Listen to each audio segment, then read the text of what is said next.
Hello everyone, I hope you found the first video helpful, and we're going to be continuing 2.7 when we're going to mainly be talking about absolute value inequalities. But first we're going to warm up. So solve the inequality and write the answer using interval notation. So we have this inequality right here. Negative x plus 4 is less than 1/2 x plus 1. So let's go ahead and get the x's to one side and get the numbers to the other. So we add x to both sides and then we subtract 1. And we will get 3 is less than 3/2 x. And to get x by itself, we will multiply by 2 and divide by 3. And that will get x by itself. So x is greater than 2, or 2 is less than x. And now we want to write that as interval notation. So let's rewrite it as x is greater than 2. And since it's not greater than or equal to, we will start at 2 with a parenthesis, and this goes to infinity with another parenthesis. We won't use brackets here. So that's an interval notation. And now let's move on to talking about compound inequalities. A compound inequality includes two different inequalities in one statement, such as 4 is less than x, which is less than or equal to 6, which means that 4 is less than x and x is less than or equal to 6. So we're combining two inequalities into one statement. So how do we go about solving this? So the first method we're going to use is breaking this compound inequality into two parts. First we have 3 less than or equal to 2x plus 2, and then we also have 2x plus 2 is less than 6. So we go through each of these and solve it, and then we can combine them together at the end. So let's solve for x on the left. We can subtract 2, and then we have 1 is less than or equal to 2x. Then we can divide by 2, and we get 1/2 less than or equal to x. So now we look at the other side. We subtract 2 from both sides. So we have 2x is less than 4, not 6. And then we divide by 2. So x is less than 2. Now, since we have an x here and an x here, we can easily just combine these together and say 1/2 is less than or equal to x, which is less than 2. So x is between 1/2 and 2. The second method is we don't break them apart, we perform all the operations on all three sides. So if we want to get x by itself and subtract 2, we have to subtract 2 from all three sides. Subtract 2, not 3. So then we'll get 1 is less than or equal to 2x, which is less than 4. And then if we wanted to divide 2, we have to divide all numbers by 2. So you have 1/2 is less than or equal to x, which is less than 2. And you can see these are the same answer. Alright, let's move on to example 2. Now we want to solve the compound inequality with variables in all three parts. This is different. The first example, we only had a variable in the middle part, but now we have variables in all three parts. I suggest we use the first method by breaking it up and solving them separately, then combining them together again at the end. So let's try that. We have 3 plus x is greater than, just greater than, 7x minus 2. Then we have 7x minus 2 is greater than 5x minus 10. Now we solve for x on one side. So let's subtract x over here and add 2 to both sides. And we'll get 5 is greater than 6x. And we divide by 6, and we have 5/6 is greater than x. So now let's work on the right side. Let's subtract 5x on both sides and add 2 to both sides. So now we have 2x is greater than negative 8. Now we divide by 2. Now x is greater than negative 4. And we can combine these together, and we have 5/6 is greater than x, which is greater than negative 4.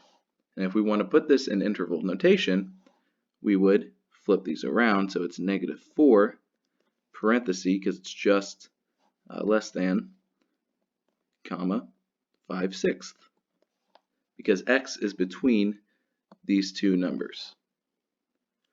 All right, now let's move on to absolute value inequalities. So an absolute value of a number is just the distance from the origin that point is. It doesn't matter whether it's positive, negative, doesn't matter the direction, it's just the distance. So when we talk about absolute value inequalities, when we have the absolute value of x, which is less than some number k, that is equivalent to saying negative k is less than x, which is less than k, or equal to. Now when we have the absolute value of x is greater than k, that is equivalent to x is less than negative k, or x is greater than k.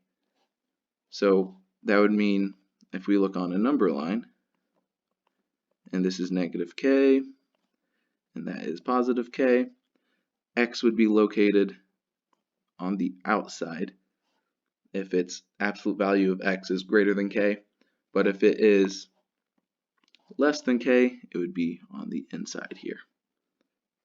All right, let's look at example 3. Describe all values x within a distance of 4 from the number 5. I'm sure we can all do this in our heads. From the number 5, distance of 4. So we go 4 spaces this way and 4 spaces this way. That is all values of x within the distance of 4. But let's use absolute values. So what is the distance from x to 5 in terms of absolute value? That is the absolute value of x minus 5. So now we want to describe all values of x within the distance of 4 from 5. So we use this equation. The absolute value of x minus 5 is less than or equal to 4. And now if we use our helpful rules up here, we know that the absolute value is less than k, or less than 4. So we can use negative k is less than x, which is less than k. So we can rewrite this as negative 4 is less than or equal to x minus 5, which is less than or equal to 4. So let's go ahead and add 5 to both sides, and we will get 1, which is less than x, which is less than or equal to 9. So if we have 5 within 4 spaces, we can go all the way up to 9 and all the way down to 1. And in interval notation, we write this as 1, 9 with brackets on both sides. So let's look at example 4. We want to solve the absolute value of x minus 1 is less than or equal to 3. So this is very similar to the one we just did. So if we scroll back up and look at this chart, we have the absolute value is less than k, so it's negative k less than x less than k. So if 3 is k, we have negative 3 is less than or equal to x minus 1, which is less than or equal to 3.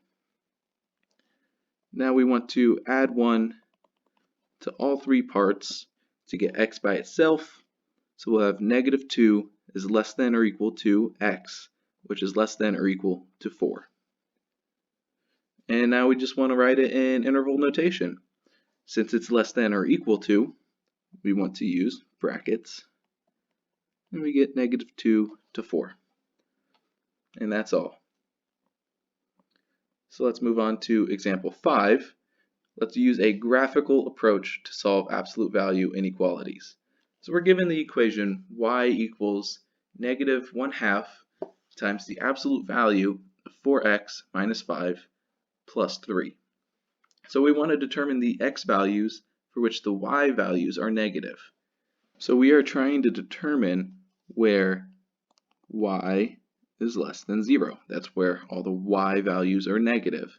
So that means we are trying to determine where -1/2 times the absolute value of 4x minus 5 plus 3 is less than 0, because this equals y from the given equation.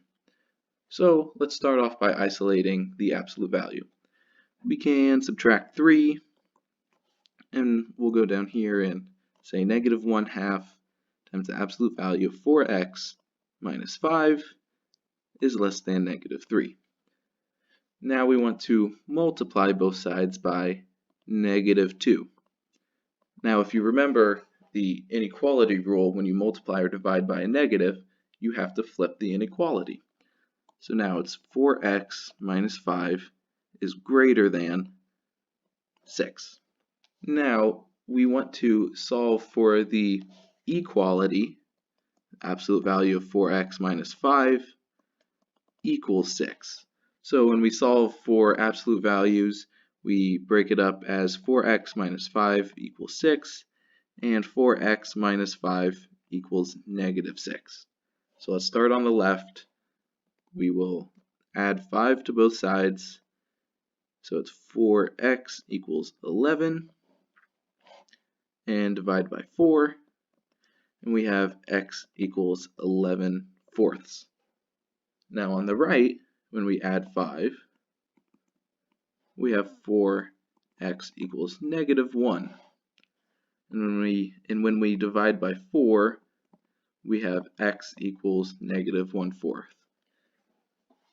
So this is where the graph crosses the x-axis. So if we look at the graph of this equation, at -1/4 right here, we see that everywhere below -1/4, that is where y is negative down here. Now if we look at 11/4, that is right here, everywhere when x is above 11/4, y is below down here. So we can write that as x is greater than 11/4 and x is less than -1/4. Alright, and that is where y is negative, so that is our answer. Alright, here's the homework. Page 149, numbers 15 through 31, all odds, and number 32. Go ahead and work on this. Send me a picture through my email.